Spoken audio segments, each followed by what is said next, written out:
What's up, guys? Barry Gaming here, back with some more Idle Heroes news for December 16th, 2022.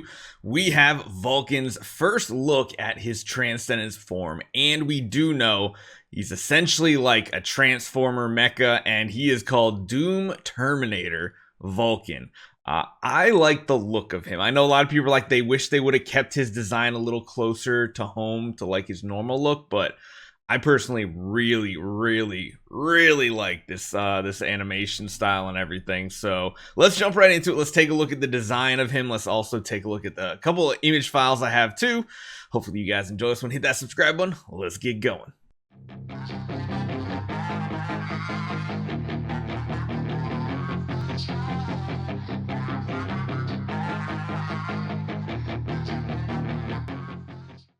So here's the card we got. I also have a little bit better of an image file we'll go over here in a minute. But he's I don't have like the full image file sadly today, but hey, it is what it is. So behind the design, I love the look of him. Honestly, let's just jump on over to the next image file of him because this is one I was able to get myself. Granted, the photoshopping on it might not be the best, so you'll see a couple little like things I missed on the end of the sword or gun, or I think it's a gun.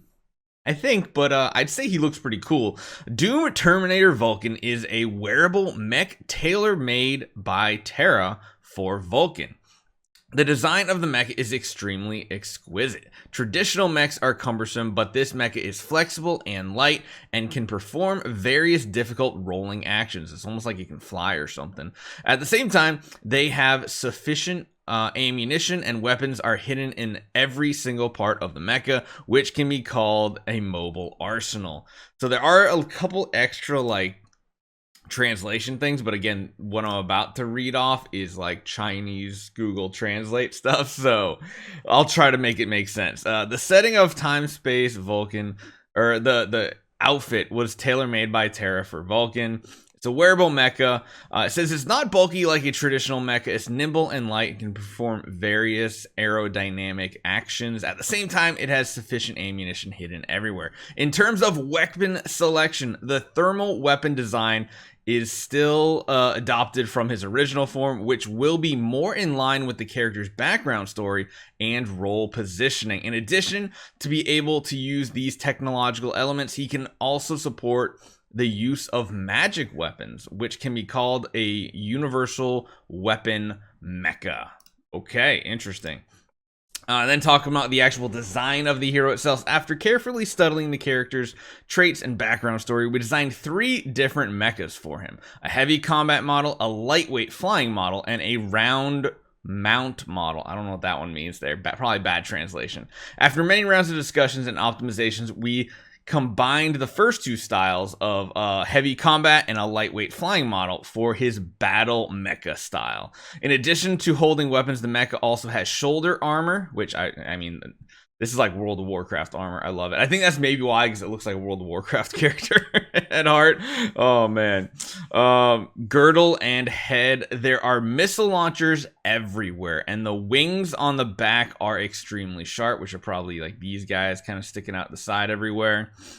It can harvest the enemy when it flies into the battlefield, and its streamlined design that fits the body makes it unhindered in action. It has dual characteristics of offense and defense. As for the choice of color, since he is made of light, we chose gold as the main color, which can show its combat power by showing other colors that differ.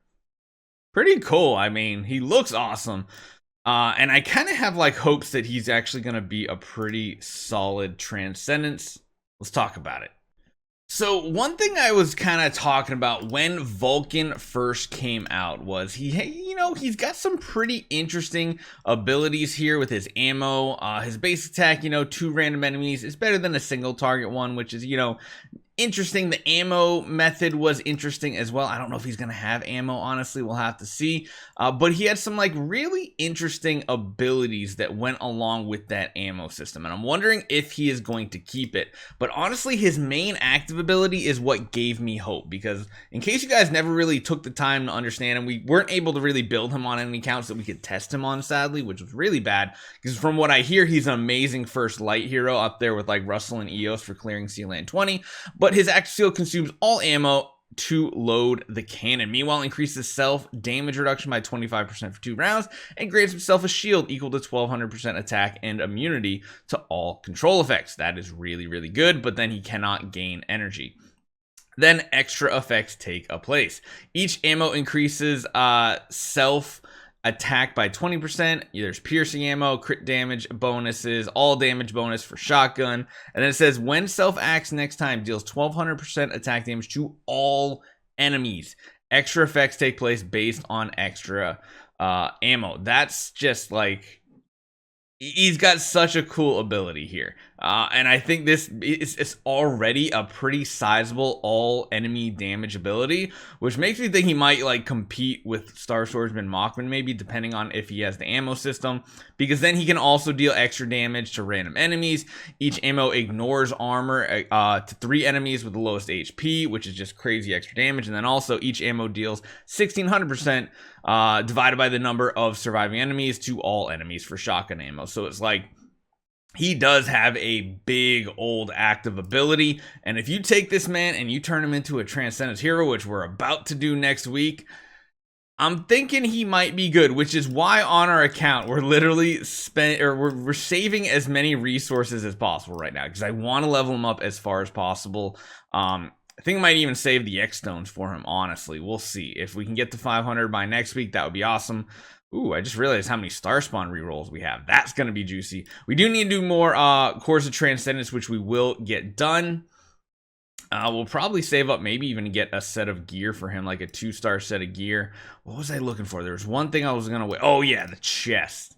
We got 5 of these already, and then with the Christmas event, I'm sure we're going to get more of them, and then maybe we can even unlock his core if we want to go all in on his hero. That is an option. What is this? 90,000, so it's 40, 40, 45, 90. 2 of these per wing, so 1. We can get 2.5 of his branches already fully sublime just from these chests from last week, and we didn't even spend that much. It was like 200, which was pretty cool.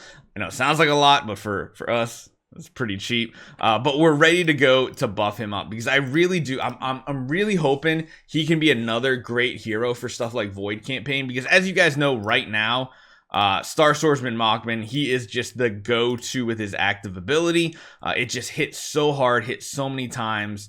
It has so many amazing abilities attached to it that he can hit, like, he can chase attack, and it does sound like Vulcan's kit, the way he can have these additional hits, could be absolutely bonkers crazy if he's a Transcendence hero, and he will be. So let me know what you guys think. My fingers are crossed. He looks really, really cool. Like hold on.